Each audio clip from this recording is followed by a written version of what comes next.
بسم اللہ الرحمن الرحیم۔ السلام علیکم۔ سلطان محمود غزنوی کا دربار لگا ہوا تھا۔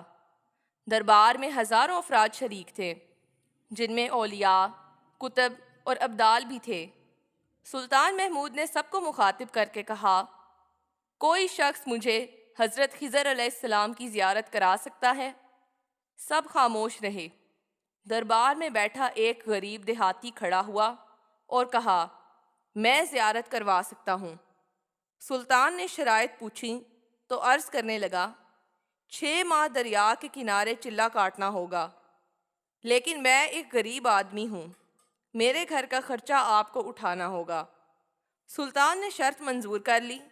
اس شخص کو چلے کے لیے بھیج دیا گیا اور گھر کا خرچہ بادشاہ کے ذمہ ہو گیا۔ 6 ماہ گزرنے کے بعد سلطان نے اس شخص کو دربار میں حاضر کیا اور پوچھا تو دیہاتی کہنے لگا، حضور کچھ وظائف الٹے ہو گئے ہیں، لہٰذا 6 ماہ مزید لگیں گے۔ مزید 6 ماہ گزرنے کے بعد سلطان محمود کے دربار میں اس شخص کو دوبارہ پیش کیا گیا تو بادشاہ نے پوچھا، میرا کام کیا ہوا نہیں؟ یہ بات سن کے دیہاتی کہنے لگا، بادشاہ سلامت، کہاں میں گنہگار اور کہاں حضرت خضر علیہ السلام، میں نے آپ سے جھوٹ بولا، میرے گھر کا خرچہ پورا نہیں ہو رہا تھا، بچے بھوک سے مر رہے تھے، اس لیے ایسا کرنے پر مجبور ہوا۔ سلطان محمود غزنوی نے اپنے ایک وزیر کو کھڑا کیا اور پوچھا، اس شخص کی کیا سزا ہے؟ وزیر نے کہا، اس شخص نے بادشاہ کے ساتھ جھوٹ بولا ہے، لہٰذا اس کا گلا کاٹ دیا جائے۔ دربار میں ایک نورانی چہرے والے بزرگ بھی تشریف فرما تھے۔ کہنے لگے، بادشاہ سلامت، اس وزیر نے بالکل ٹھیک کہا۔ بادشاہ نے دوسرے وزیر سے پوچھا، آپ بتاؤ۔ اس نے کہا کہ اس شخص نے بادشاہ کے ساتھ فراڈ کیا ہے، اس کا گلا نہ کاٹا جائے بلکہ اسے کتوں کے آگے ڈالا جائے تاکہ یہ ذلیل ہو کے مرے، اسے مرنے میں کچھ وقت تو لگے۔ دربار میں بیٹھے اسی نورانی چہرے والے بزرگ نے کہا، بادشاہ سلامت، یہ وزیر بالکل ٹھیک کہہ رہا ہے۔ سلطان محمود غزنوی نے اپنے پیارے غلام ایاز سے پوچھا، تم کیا کہتے ہو؟ ایاز نے کہا، بادشاہ سلامت، آپ کی بادشاہی سے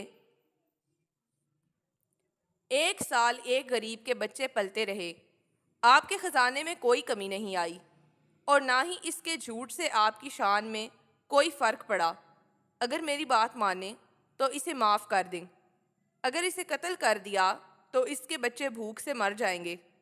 ایاز کی یہ بات سن کر محفل میں بیٹھا وہی نورانی چہرے والا بابا کہنے لگا، ایاز بالکل ٹھیک کہہ رہا ہے۔ سلطان محمود غزنوی نے اس بابے کو بلایا اور پوچھا، آپ نے ہر وزیر کے فیصلے کو درست کہا، اس کی وجہ مجھے سمجھ نہیں آئی۔ بابا جی کہنے لگا، بادشاہ سلامت، پہلے نمبر پر جس وزیر نے کہا اس کا گلا کاٹا جائے وہ قوم کا قصائی ہے، اور قصائی کا کام ہے گلے کاٹنا۔ اس نے اپنا خاندانی رنگ دکھایا۔ غلطی اس کی نہیں، آپ کی ہے کہ آپ نے ایک قصائی کو وزیر بنا لیا۔ دوسرا، جس نے کہا اسے کتوں کے آگے ڈالا جائے، اس وزیر کا والد بادشاہوں کے کتے نہلایا کرتا تھا، کتوں سے شکار کھیلتا تھا، اس کا کام ہی کتوں کا شکار ہے، تو اس نے اپنے خاندان کا تعارف کرایا۔ آپ کی غلطی ہے کہ ایسے شخص کو وزارت دی، جہاں ایسے لوگ وزیر ہوں وہاں لوگوں نے بھوک سے ہی مرنا ہوتا ہے۔ اور تیسرا، ایاز نے جو فیصلہ کیا تو سلطان محمود سنو، ایاز سید زادہ ہے۔ سید کی شان یہ ہے کہ سید اپنا سارا خاندان کربلا میں ذبح کرا دیتا ہے مگر بدلہ لینے کا کبھی نہیں سوچتا۔ سلطان محمود اپنی کرسی سے کھڑا ہو جاتا ہے اور ایاز کو مخاطب کر کے کہتا ہے، ایاز، تم نے آج تک مجھے کیوں نہیں بتایا کہ تم سید ہو؟ ایاز کہتا ہے، آج تک کسی کو اس بات کا علم نہ تھا کہ ایاز سید ہے، لیکن آج بابا جی نے میرا راز کھولا، آج میں بھی ایک راز کھول دیتا ہوں۔ اے بادشاہ سلامت، یہ بابا کوئی عام ہستی نہیں، یہ حضرت خضر علیہ السلام ہی ہے۔